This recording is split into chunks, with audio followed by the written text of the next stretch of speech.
शाम की सभा में आप सबों का स्वागत है और मैं विश्वास रखता हूं कि आप सभी इस शाम की आराधना का पूरा आशीष को प्राप्त कर रहे होंगे। और इन दिनों में जब जब हम परमेश्वर की संगति में एकत्रित हुए हैं, हमारा समय जो है हमने जो प्रभु ने हमको समय दिया उसका सदुपयोग हमने किया है।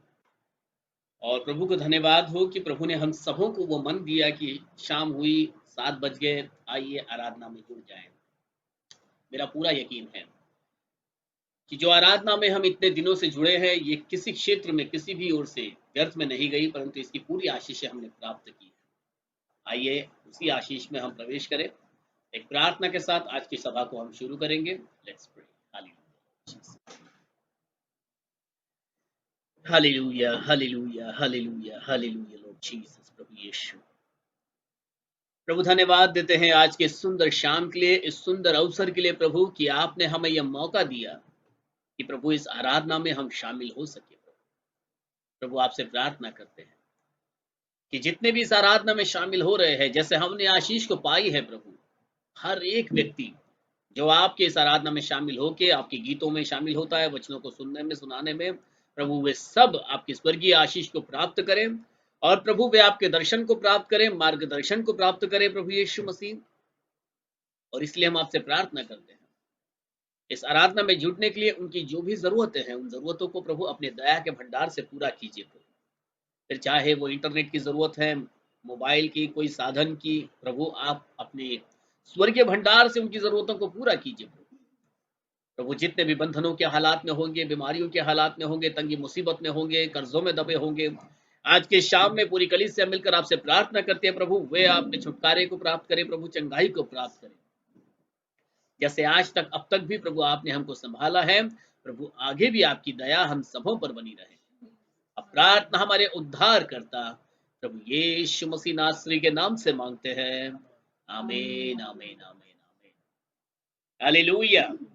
सो आइए आज की इस आराधना में जब हम सब एकत्रित हुए हैं, तो क्यों ना कुछ गीतों को गाकर प्रभु की महिमा करेंगे। Let's pray and let's sing this song. जंगली दरख्तों के दरमियान एक सेब के पेड़ के समान। Hallelujah Lord Jesus.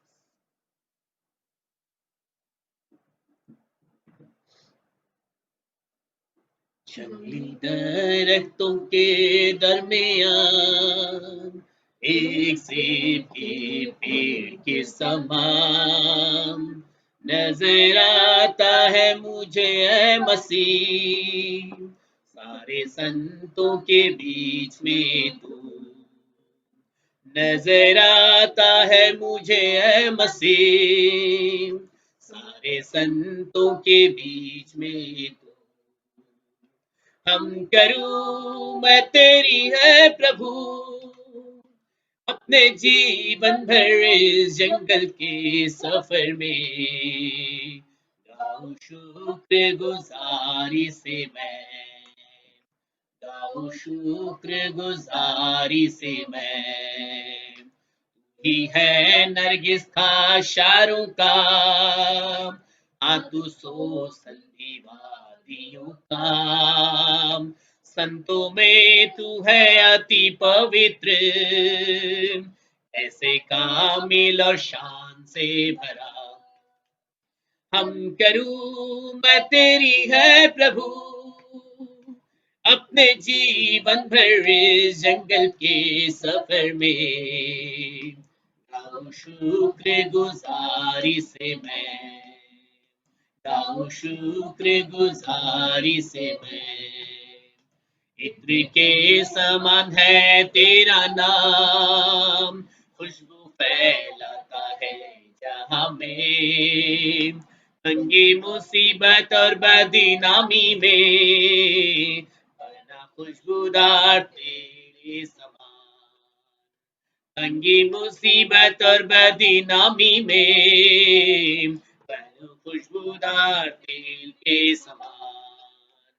हम करूं मैं तेरी है प्रभु अपने जीवन भर इस जंगल के सफर में, गाऊं शुक्र गुजारी से, गाऊं शुक्र गुजारी से मैं, घबराहट की लहरों से गर डूबो दुख के सागर में, अपने जोरावर हाथ को बढ़ा, मुझे अपने सीने से लगा, अपने जोरावर हाथ को बढ़ा, मुझे अपने सीने से लगा। हमद करूं मैं तेरी है प्रभु, अपने जीवन भर जंगल के सफर में, गाऊं शुक्र गुजारी से मैं, गाऊं शुक्र गुजारी से मैं, अभी आ रहा हूँ तेरे पास, पूरे करने को तेरी मर्जी, ताकि दे दूं मैं काम को अंजाम, आऊं तेरे दीदार में इनाम, ताकि दे दूं मैं काम को अंजाम, पाऊं तेरे दीदार में इनाम। हमद करूं मैं तेरी है प्रभु, अपने जीवन भर जंगल के सफर में, गाऊं शुक्र गुजारी से मैं, गाऊं शुक्र गुजारी से मैं, जंगली दरख्तों के दरमियान एक सेब के पेड़ के समान नजर आता है मुझे ऐ मसीह, सारे संतों के बीच में तो नजर आता है मुझे ऐ मसीह, सारे संतों के बीच में तो हमद करूं मैं तेरी है प्रभु, अपने जीवन भर जंगल के सफर में, गाऊं शुक्र गुजारी से मैं,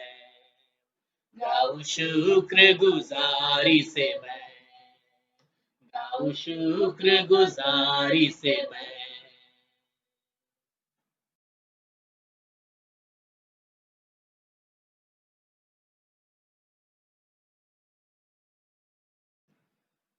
हालेलुया लॉर्ड जी।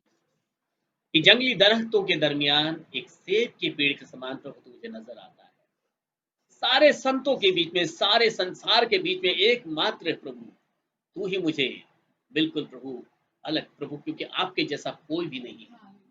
हमद करे प्रभु, हम तेरी हमद करें, हम तो सन्ना हम तेरी गाते हैं प्रभु। Hallelujah Lord Jesus. आइए इसी गीत के साथ जब हम वचन में आगे बढ़ते हैं, क्यों ना एक प्रार्थना के साथ हम वचनों में आगे बढ़ें। So today Viana will lead us in prayer. Yes Vienna,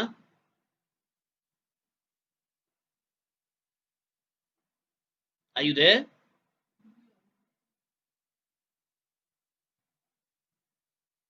अगर वियाना नहीं है, Lord, ओके ओके या let's pray. Hallelujah, hallelujah, hallelujah, hallelujah, hallelujah. Praise the Lord, praise the Lord, praise the Lord, praise the Lord, praise the Lord Jesus. Thank you so much, Jesus, for this beautiful evening, for this beautiful time that you've gathered us together here through Zoom to worship you, to glorify you, to learn more and more hallelujah about Lord you, Lord Jesus. Jesus. We thank you so much, our Lord.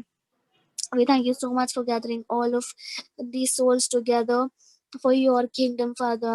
Jesus, help us to grow more and more in your kingdom, to make your kingdom more higher and higher, Lord Jesus.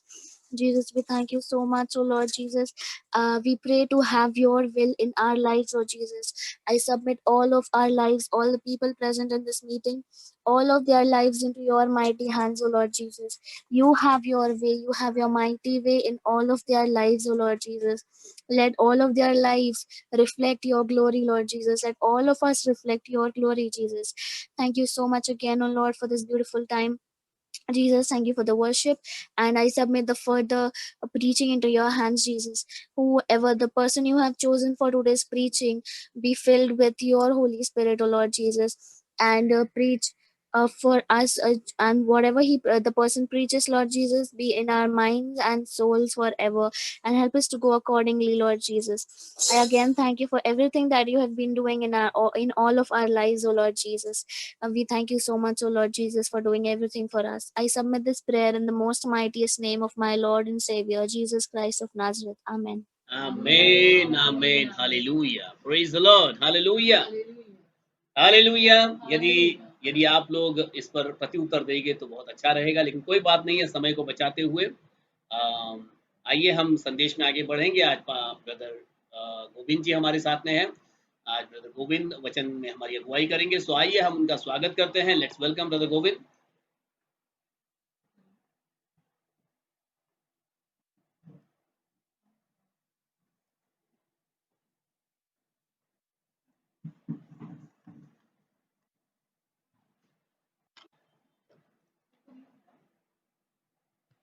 Hallelujah. तो परमेश्वर के नाम से धन्यवाद देते हैं। आज का जो संदेश लेके आए हैं, तो प्रभु के नाम को धन्यवाद देते हैं। एक बार फिर परमेश्वर के नाम को धन्यवाद देते हैं। हालेलुया। तो आज जो हम जो आज का हम संदेश चालू करने वाले हैं, तो आज का जो संदेश है, तो परमेश्वर के अनुग्रह से जो आपका आज का जो हमारा संदेश है वो उपवास के ऊपर है। हालेलुया। तो हम निकालेंगे मत्ती की पुस्तक, उसका 6 अध्याय, उसका 16 से लेकर 18 वचन तक हम लोग पढ़ेंगे। मत्ती 6 अध्याय 16 से लेकर 18 तक। जब तुम उपवास करो तो कपटियों के समान तुम्हारे मुंह पर उदासी ना छाई रहे, क्योंकि वे अपना मुंह बनाए रहते हैं ताकि लोग उन्हें उपवासी जाने। मैं तुमसे सच कहता हूं कि वे अपना प्रतिफल पा चुके। परंतु जब तू उपवास करे तो अपने सिर पर तेल मल और मुंह धो, ताकि लोग नहीं परंतु तेरा पिता जो गुप्त में है तुझे उपवासी जाने। इस दशा में तेरा पिता जो गुप्त में है देखता है, तुझे प्रतिफल देगा। हालेलुया। तो परमेश्वर का वचन कलाम यहाँ पे क्या बोलता है? जब तुम उपवास करे हो, हालेलुया, परमेश्वर अपने चेलों को बोलता है कि जब तुम उपवास करो, तो परमेश्वर ने ऐसा नहीं बोला कि अगर तुम उपवास करो, जहां उपवास के बारे में सोचो, तो परमेश्वर का वचन कलाम क्या बोलता है? जब तुम उपवास करो तो कपटियों के समान तुम्हारे मुंह पर छाई उदासी ना छाई रहे। हालेलुया। जब हम देखते हैं, जब कोई उपवास रखता है, जैसे हम अन्य जाति में ले लेते हैं, तो उसके मुंह के ऊपर क्या आ जाती है? उदासी आ जाती है, और वो डंडोरा पीटता फिरता है कि मैंने उपवास किया है। हालेलुया। तो परमेश्वर का वचन कलाम क्या बोलता है? क्योंकि वह अपना मुंह बनाए रहते हैं ताकि लोग उन्हें उपवासी जाने। जिस तरह हम देख लेते हैं कि अन्य जाति रहते हैं, वो उपवास करते हैं, तो हर एक को बताते रहते हैं कि मैंने उपवास रखा है। हालेलुया। तो परमेश्वर क्या बोलता है कि ताकि लोग उन्हें उपवासी जाने, ताकि लोग उन्हें उपवासी जाने। क्योंकि जो डंडोरा पीटता रहता है कि मैंने उपवास रखा है, तो परमेश्वर का वचन कलाम क्या बोलता है कि उनके मुंह के ऊपर उदासी तो कपटियों के समान तुम्हारे मुंह के ऊपर उदासी ना छाई रहे, क्योंकि वह अपना मुंह बनाए रहते हैं। हालेलुया। अन्य जाति क्या रहते हैं? जब भी वो उनका उपवास रहता है, डंडोरा पीटते रहते हैं कि मैंने उपवास रखा है। उनका उपवास कैसा रहता है? वैरायटी ऑफ उपवास। हालेलुया। सिंग दाने की वो खिचड़ी खाते रहते हैं। तो परमेश्वर का वचन कलाम क्या कहता है कि जो उपवासी है वो उपवास को डंडोरा ना पीटे, जिस तरह अन्य जाति करते हैं। हालेलुया। तो परमेश्वर वचन कलाम में क्या बोलता है? मैं तुमसे सच कहता हूं कि वे अपना प्रतिफल पा चुके। हालेलुया। वो अपना प्रतिफल पा चुके हैं। तो परमेश्वर क्या बोलता है? परंतु जब तू उपवास करे तो अपने सिर पर तेल मल और मुंह धो। हालेलुया। तो परमेश्वर वचन कलाम में क्या बोलता है? सिर पे तेल मल और मुंह धो। हालेलुया। ताकि लोग नहीं परंतु तेरा जो पिता है गुप्त में, वो क्या करे? तुझे उपवासी जाने। हालेलुया। हमें परमेश्वर को क्या करना है? जब हम उपवास रखते हैं तो परमेश्वर को जो गुप्त में है, जो हमारा परमेश्वर, वो जाने कि हमने क्या किया? उपवास रखा है। हालेलुया। अन्य जातियों की तरह नहीं कि वो डंडोरा पीटता रहता है कि मैंने उपवास रखा है। एक घर से निकलता है, पूरे 100 घर तक बताता रहता है कि मैंने उपवास रखा है। हालेलुया। तो परमेश्वर क्या बोलता है? तू गुप्त में रह, कि जो तेरा गुप्त में जो परमेश्वर है वो तेरे को जाने कि तूने क्या किया है? उपवास रखा है। हालेलुया। और वो परमेश्वर क्या देगा? तेरे को प्रतिफल भी देगा। हालेलुया। तो उसी तरह परमेश्वर क्या बोलता है कि परमेश्वर क्या बोलता है कि मैं जब जब वो उपवास करते हैं तो मैं उनका क्या दूंगा, प्रतिफल दूंगा। और जो परमेश्वर में उपवास करते हैं तो परमेश्वर क्या बोलता है कि मैं जो उपवास करते हैं, जो उनकी जो प्रार्थना रहती है, मैं उनकी नहीं सुनता। किस तरीके से परमेश्वर नहीं सुनता है, आइए हम देख लेते हैं। यशायाह की पुस्तक निकालेंगे हम लोग, 58 अध्याय निकालेंगे, 58, यशायाह की पुस्तक 58, और उसका हम 4 पद पढ़ेंगे। उसमें क्या लिखा है, जैसा उसमें आपको लोगों को पढ़ाना चाहता हूँ, जैसा उपवास तुम आजकल रखते हो उससे तुम्हारी प्रार्थना ऊपर सुनाई नहीं देंगी। हालेलुया। तो परमेश्वर क्या बोलता है, जैसा उपवास तुम आजकल रखते हो उससे तुम्हारी प्रार्थना ऊपर सुनाई नहीं देगी। हालेलुया। तो परमेश्वर क्या बोलता है कि जिस तरह तुम उपवास रखते हो, किस तरह उपवास रखते हैं कि हम परमेश्वर को दिखाते रहते हैं कि परमेश्वर मैं भूखा हूं, मेरे को प्यास लगी है, और परमेश्वर को गिनाते रहते हैं कि परमेश्वर कि मैंने आपके लिए उपवास रखा। तो परमेश्वर क्या बोलता है, जो आजकल तुम उपवास रखते हो, परमेश्वर को सिर्फ दिखाने के लिए करते हो कि मैंने परमेश्वर उपवास रखा है, और डंडोरा भी पीटते हो, तो परमेश्वर क्या बोलता है कि जो गुप्त में तू उपवास रखेगा तो परमेश्वर उसका तुम्हारे को क्या देगा, प्रतिफल देगा। हालेलुया। तो परमेश्वर क्या बोलता है, जैसा उपवास तुम आजकल रखते हो उससे तुम्हारी प्रार्थना ऊपर नहीं सुनाई देगी। हम क्या करते हैं उपवास में कि जो परमेश्वर से हम प्रार्थना करते हैं परमेश्वर सुनता ही नहीं है। हालेलुया। तो हम तीसरे में भी पढ़े, तीसरे में क्या लिखता है, परमेश्वर सुनो, उपवास के दिन तुम अपनी ही इच्छा को पूरी करते हो और अपने सेवक से कठिन कामों को कराते हो। हालेलुया। उपवास के दिन क्या करते हो, अपनी इच्छा को पूरी करते हो। एक तो अपनी इच्छा पूरी करते हैं हम, जैसे हम देख लेते हैं कि हम अपनी इच्छा कैसे पूरी करते हैं कि परमेश्वर मेरे को नौकरी चाहिए, इसलिए उपवास रखते हैं।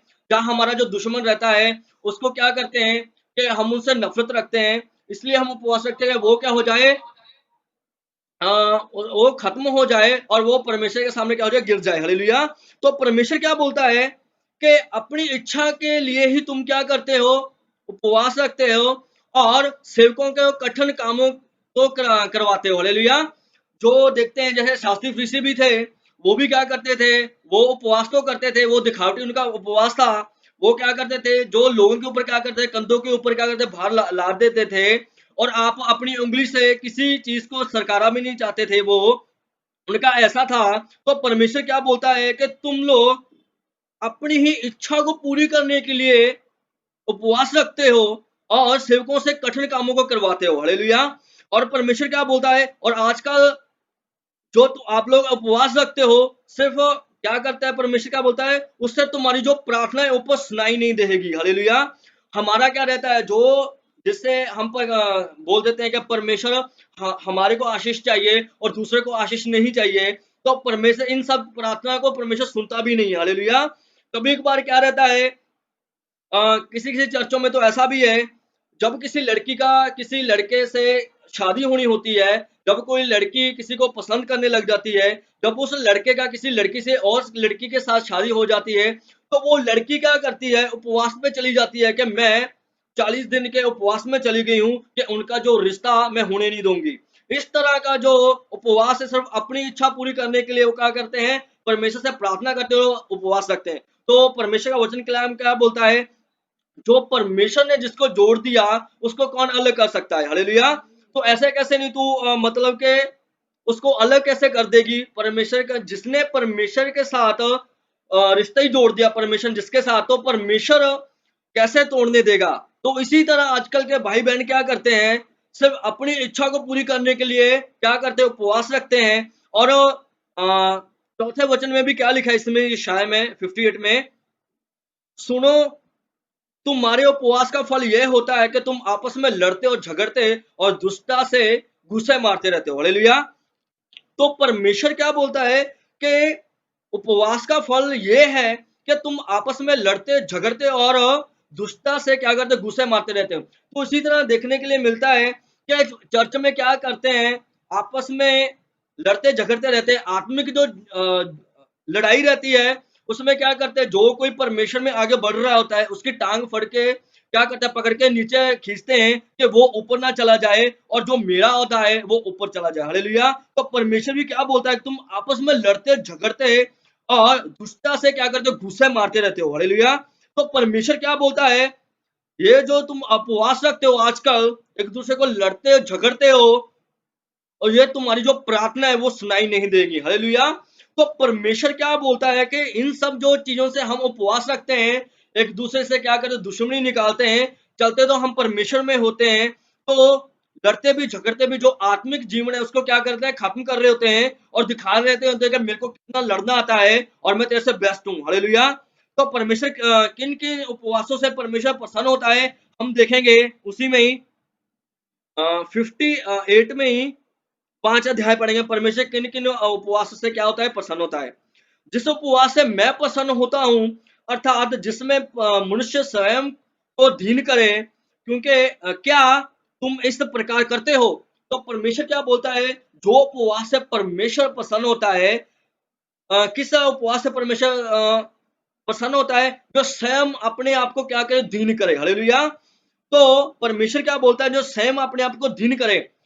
तो जो बहन भाई है, जो परमेश्वर से प्रार्थना करते हैं कि परमेश्वर मेरे को दीन बना, मेरे को नम्र बना, तो ये प्रार्थना करनी बंद कर दें, क्योंकि परमेश्वर का वचन कलाम क्या बोलता है कि हमें स्वयं परमेश्वर के सामने दीन बनना है। तो परमेश्वर को हम मत बोलिए, हम लोग ना बोलिए कि परमेश्वर तू हमें दीन बना। अगर परमेश्वर हमारा कान पकड़ के दीन बनाने पे आ गया तो हमारे लिए मुश्किल हो जाएगा, क्योंकि दीन दीन का मतलब क्या होता है, गरीब होना और दरिद्र होना। हालेलुया। कौन बोलेगा कि परमेश्वर तू मेरे को गरीब बना, दीन का मतलब क्या होता है, गरीब होना। हालेलुया। हमें परमेश्वर के सामने क्या करना है, दीन बनना है। बाइबल में कहीं पे भी नहीं लिखा गया परमेश्वर तू मेरे को दीन बना। तो परमेश्वर क्या बोलता है कि स्वयं अपने आप को दीन करे। हालेलुया। जिस तरह हम देख लेंगे याकूब की पत्री में भी लिखा हुआ है 4 अध्याय में, और उसके 10 पद में क्या लिखा हुआ है, प्रभु के सामने दीन बनो तो वो तुम्हें श्रोमणी बनाएगा। हालेलुया। अगर हम परमेश्वर के सामने दीन बनेंगे तो परमेश्वर हमें क्या बनाएगा, श्रोमणी बनाएगा। अगर हम परमेश्वर के सामने छोटा बन के रहेंगे, गरीब बन के रहेंगे, अपने आप को नम्र करेंगे, तो परमेश्वर हमें श्रोमणी बनाएगा, सर्वश्रेष्ठ बनाएगा। हालेलुया। जिस तरह पत्रस भी यही बोलता है, पहला पत्रस उसका 5 अध्याय उसका 6 वचन में क्या लिखा है, हम लोग पढ़ेंगे, इसलिए परमेश्वर के बलवंत हाथ के नीचे दीनता से रहो, जिससे वो तुम्हें उचित समय पर बढ़ाए। हालेलुया। तो परमेश्वर का वचन कलाम क्या बोलता है कि परमेश्वर के सामने, उसके बलवंत हाथ के नीचे हमें दीनता के साथ रहना है। उनके दीनता के साथ में हमें रहना है, तो परमेश्वर अपने उचित समय में हमें बढ़ाएगा। हालेलुया। हमें परमेश्वर के सामने ऐसा नहीं बोलना कि परमेश्वर तू हमें दीन बना, और परमेश्वर का वचन कलाम क्या बोलता है कि परमेश्वर के सामने हमें दीन बनना है, तो परमेश्वर आप लोगों को उचित समय में क्या करेगा, बढ़ाएगा। हालेलुया। जिस तरह परमेश्वर का वचन कलाम भी यही बोलता है, जिस तरह हम देखेंगे लूका की पत्री में भी क्या लिखा है, उसका हम 18 अध्याय निकालेंगे और उसका 14वां वचन क्या लिखा है, लूका की पत्री उसका 18 अध्याय और उसका 4 वचन में क्या लिखा है, क्योंकि जो कोई अपने आप को बड़ा बनाएगा वो छोटा किया जाएगा, और जो अपने आप को छोटा बनाएगा वो बड़ा किया जाएगा। हालेलुया। तो परमेश्वर का वचन कलाम भी यही बोलता है कि हमें परमेश्वर के सामने छोटा बनना है और परमेश्वर के सामने हमें दीन बनना है। हालेलुया। तो परमेश्वर का कलाम भी यही बोलता है कि अगर कोई अपने आप को बड़ा बनाएगा वो छोटा किया जाएगा, अगर कोई छोटा बनाएगा वो बड़ा किया जाए। जिस तरह हम देख लेते हैं एक शास्त्री और चुंगी लेने वाले की जो प्रार्थना रहती है, उसमें जो चुंगी लेने वाला है वो अपने आप को क्या करता है, छोटा बनाता है, दीन बनाता है परमेश्वर के सामने, तो परमेश्वर उसको क्या करता है, आशीष करता है। हालेलुया। तो जो फरीसी रहता है वो क्या करता है, दिखावा रहता है, दिखावा करता है कि परमेश्वर मैं तेरे लिए क्या करता हूँ, उपवास रखता हूँ। तो हमें भी उपवास के लिए परमेश्वर को बताना नहीं कि परमेश्वर मैं तेरे लिए उपवास करता हूँ। हालेलुया। क्योंकि जो उपवास है, उपवास क्या करता है, हर एक शैतानी दुरात्मा से लड़ने के लिए क्या करता है, शक्ति देता है कि हमें शैतान से लड़ने के लिए क्या होता है, हम मजबूत होते हैं, परमेश्वर की शक्ति मिलती है। इसलिए परमेश्वर का वचन कलाम क्या बोलता है कि हमें परमेश्वर के सामने दीनता के साथ रहना है। हमें परमेश्वर को नहीं बोलना कि परमेश्वर तू हमें दीन बना, क्योंकि दीन का मतलब क्या होता है, गरीब होना। अगर कोई कहेगा कि परमेश्वर तू हमें गरीब बना, कोई नहीं बोलेगा परमेश्वर तू मुझे गरीब बना, क्योंकि परमेश्वर का वचन कलाम क्या बोलता है कि तू परमेश्वर के सामने दीनता के साथ और नम्रता के साथ चलेगा तो परमेश्वर तेरे को उच्च समय में बढ़ाएगा। हालेलुया। तो ये थे आज का हमारा आज का वचन। परमेश्वर आप लोगों को इन वचनों के जरिए आशीष करे। आमीन।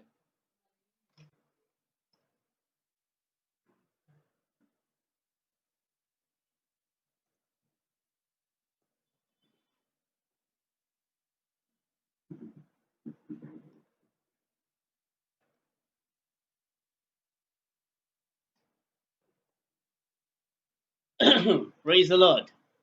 तो एक अच्छा उपवास का विषय हम सब यहाँ पर भाई गोविंद जी से सुन रहे थे, और मैं आशा रखता हूँ कि आप सब इस संदेश का आनंद उठा ले रहे होंगे, क्योंकि इस संदेश के अंदर, इस शिक्षा के अंदर बहुत सी गहराइयां हैं। यशायाह की पुस्तक में भाई गोविंद जी ने हमको पढ़ा है कि जो उपवास तुम आजकल करते हो मैं उसे स्वीकार ही नहीं करता हूँ। तो ये बहुत कठिन है हमारे समझ के लिए। यदि हम यशायाह उसकी 58 के अंदर पढ़ेंगे तो लिखा है कि गला खोल कर पुकार। भाई गोविंद जी काफी देर से संदेश दे रहे थे, और मैं कहूंगा कि आपका जो स्पीकर कल तक 60 डेसिबल पे चल रहा होगा तो आज 90 डेसिबल पे बज रहा होगा। क्यों? क्योंकि जब खुदा के कलाम को बोलने की बात आती है ना, देखो हमारे जीवन के अंदर जब हम अपने घरों में बात करते हैं ना, तो आवाज मतलब घर में कहो, पड़ोसी से झगड़ने में कहो, गाड़ियों में आर्ग्यूमेंट करने में कहो, हमारी आवाज नॉर्मल से दुगनी होती है। लेकिन जब परमेश्वर के वचन के पढ़ने की बारी आती है, या जब परमेश्वर के बारे में कुछ बोलना होता है ना, तो हमारी आवाज दब जाती है, बहुत कम हो जाती है। लेकिन ये वचन यदि आप देखोगे, यशायाह उसके 58 का पहला वचन लिखा है, गला खोल कर पुकार और कुछ भी रख न छोड़। मन में, हृदय के अंदर, तेरे ज़बान में जो आता है ना, जब बाइबल पढ़ रहा है, सच्चाई जानता है, तो कुछ भी छुपा कर मत रख, परंतु बोल दे कि परमेश्वर ने तेरे लिए क्या किया है और परमेश्वर की मर्जी क्या है। कई लोग मुंह देखा सा विचार करते हैं कि अरे भाई को बुरा लग जाएगा, और मैं अगर ये वचन बोलूंगा, इस वचन पर मैं बात करूंगा, तो हो सकता है इस भाई को अच्छा नहीं लगे। लेकिन वचन तो बोलता है कि कुछ भी रखना छोड़। आप यिर्मयाह को देखोगे, यशायाह को देखोगे, या ज्यादातर आप भविष्य वक्ताओं को देखोगे, तो उन्होंने सुख और चैन का जीवन नहीं जिया, क्योंकि उन्होंने गला खोल कर पुकार कर वो सारी सच्चाई का बयान कर दिया जो परमेश्वर की ओर से उनको मिला था। और इसीलिए उनको मार भी पड़ी, उनको ठोकरें खानी पड़ी, उन्हें काफी सतावट का सामना करना पड़ा, जो कि आज भी उतना ही सच है।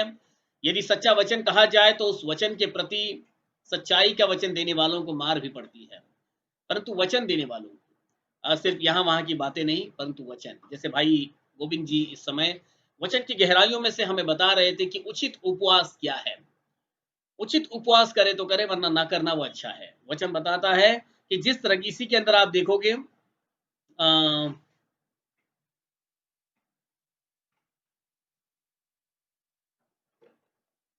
इसके सॉरी सॉरी हाँ, इसी 58 के अंदर 5वीं आयत में यदि आप देखोगे तो लिखा है कि जिस उपवास से मैं प्रसन्न होता हूं, अर्थात जिससे मनुष्य स्वयं को दीन करे, क्या तुम इस प्रकार करते हो? हालेलुया। इसके अंदर ये भी लिखा है कि जिस तरह का उपवास मैं और आप करते हैं, मतलब आप इसका पूरा अर्थ निकालोगे, इस पूरे इसके 12 आयत तक आप उपवास की गहराई को देख पाओगे।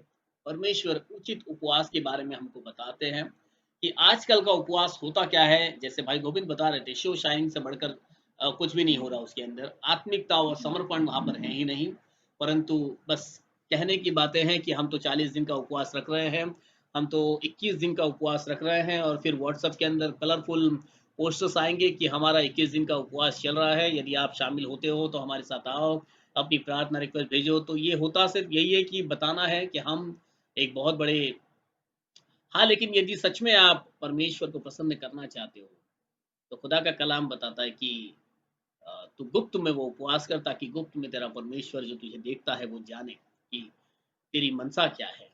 परमेश्वर हमारे हृदय को जांचता है, हमारे ऊपरी एक्शन को नहीं जानता कि मैं मतलब कैसे दिखावे का उपवास करता हूँ, परंतु ऐसा नहीं। सच में हमें आज इस बात को सोचना और समझना है कि परमेश्वर हमसे क्या चाहते हैं। सो प्रभु यीशु की मर्जी को हम जानें और इसी पर अपने आप को तैयार करें। आइए आज की सभा को समाप्त करने से पहले एक प्रार्थना को करेंगे, और फिर प्रार्थना के बाद मैं चाहूंगा, आज भाई योगेंद्र हमारे साथ में है, यदि एक छोटी सी प्रार्थना में वे हमारी अगुवाई करें, ये तो यहाँ से कीजिए तो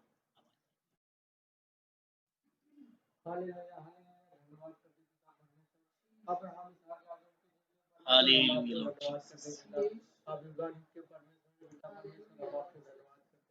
धन्यवाद करते हैं पिता कि आप सबको चलाने वाले पिता परमेश्वर, हम आपको धन्यवाद करते हैं प्रभु। हालेलुया, धन्यवाद करते हैं पिता की सारी महिमा सारा आदर आपका प्रभु, हर चीज आपको मिले पिता। हमें जो भी प्रोग्राम हुआ, जो भी स्तुति आराधना हुई पिता, जो भी वचन हुआ प्रभु, उसके द्वारा हर एक को आशीष करना पिता परमेश्वर। हालेलुया लॉर्ड हम करेंगे, हम आपको धन्यवाद करते हैं पिता परमेश्वर कि हर एक वचन कहता है कि हर एक का सुनने वाले आप हैं पिता Oh, yes. परमेश्वर। हम आपको धन्यवाद इस वचन की जो गोविंद भाई के द्वारा आपने जो उनके मुंह के द्वारा जो बातें की पिता परमेश्वर, हर एक को सुनने वाले जो जूम पे सुन रहे, यूट्यूब पे सुन रहे, हर एक को आशीष देना पिता परमेश्वर। आप देंगे, हम आपको धन्यवाद करते हैं पिता परमेश्वर। सारी महिमा सारा आदर आपको मिले पिता परमेश्वर। सारी प्रार्थना यीशु मसीह के पवित्र और मीठे नाम से मांगते हैं पिता, आमीन। आमीन आमीन आमीन आमीन। स्वर्ग मर्त्य पाताल के खुदावंद प्रभु यीशु मसीह का अनुग्रह और उसकी दया, प्रभु यीशु मसीह की आशीषें और शांति हम सबों के संग प्रभु यीशु मसीह के दूसरे आगमन तक बनी रहे। आमीन आमीन आमीन आमीन।